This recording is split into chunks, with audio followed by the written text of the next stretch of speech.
we could not go through this podcast without mentioning that fabulous victory for Wolverhampton Wanderers against Manchester City.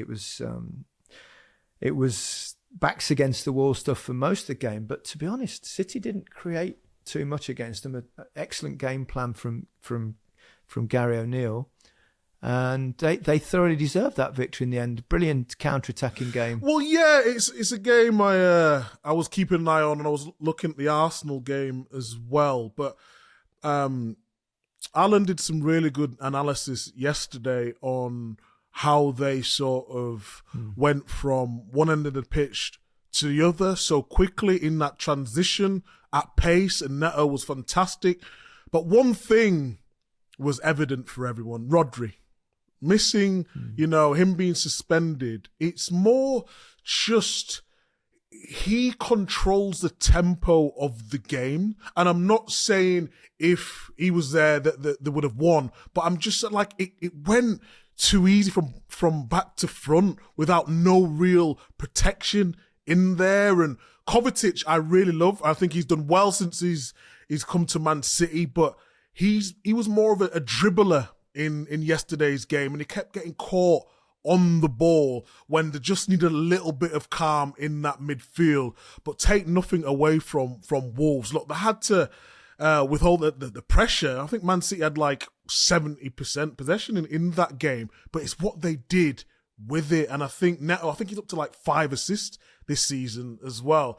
He's a real standout player for them. And in the end, although they had to weather the storm, they deserve something from that game. It was a huge victory for Luton, the first of the 3 promoted teams to get a victory, a win, and that was obviously significant. And to do so at Goodison, obviously Everton have really struggled at home so far this season, but they've been competitive in most of the games that they've played. Rob Edwards kept saying that he was happy that they're improving and he liked the way that they were going about things, and it was proven to be true. As a player, you need a leader, someone who's going to stand up and be counted for and have it can be a basic way of playing which is going to get you results. Mike, I mean, I've thought this for a long time, that clubs that are struggling in the early part of the season or even midway through the season, they panic too often, the owners of football clubs. I mean, obviously going down is disastrous, and financially especially, and all these kind of things. And they all think that, like, by changing the manager, there's going to be some kind of quick fix. And I think the stats tell you generally that's actually rarely the case. You sometimes get a little bounce, but even that is a little bit of a myth. If you take the overall average of how new managers doing.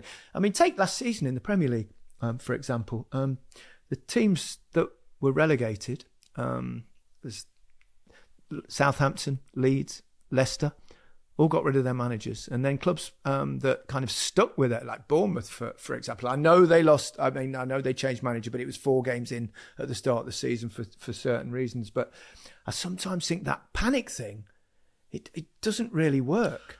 I think as well, don't forget, we talk about philosophy in football and style of play so much, don't we?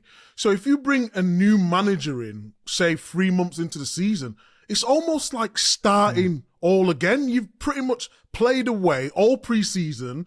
You need to keep doing the same things to get results. Every time you want to change, yes, you can tweak little bits, but if you've had 8 weeks of pre-season, knowing what your job is going to be, how you want to affect the game going forward, then a manager comes in, changes everything, then you're just starting from scratch. And I believe someone like Dyche is perfect for someone like Everton, just because he's been there, he's done it, he works on percentages, he'll work on set pieces, he'll be able to stay deep and then go forward when need be. Calvert-Lewin's back and he's back scoring.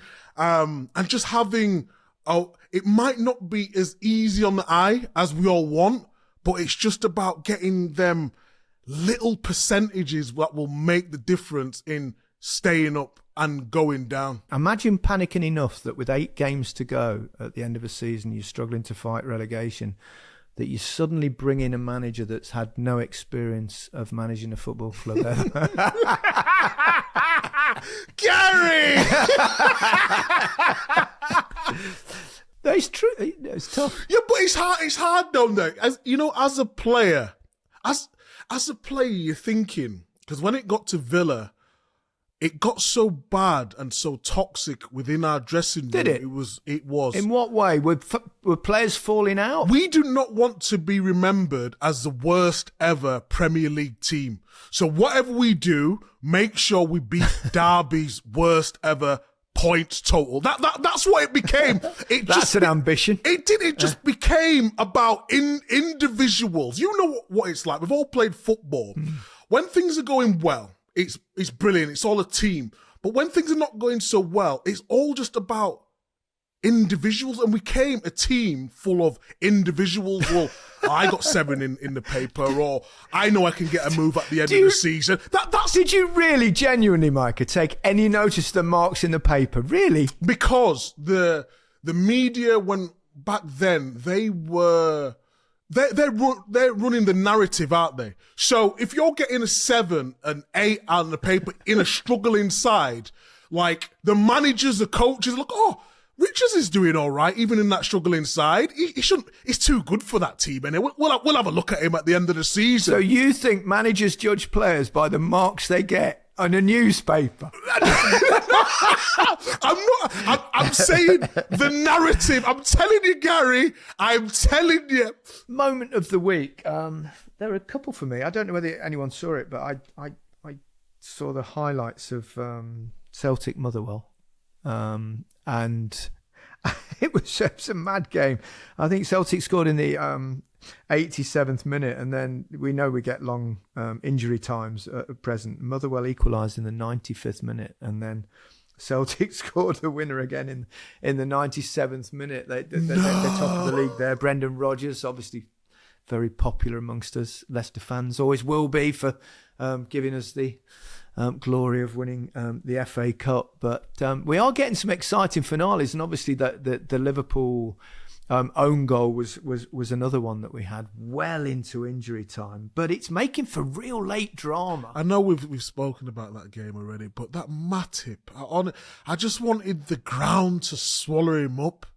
When that went in the back of the net, I thought it was initially when it first went in, I thought that's a great finish. And then we looked at the replay, it was like, it come off Matip. I was like, you guys won't know that pain, what it feels like. You lot are strikers, you lot get all the glory. And us defenders, we defending with 9 men. We're defending with 9 men.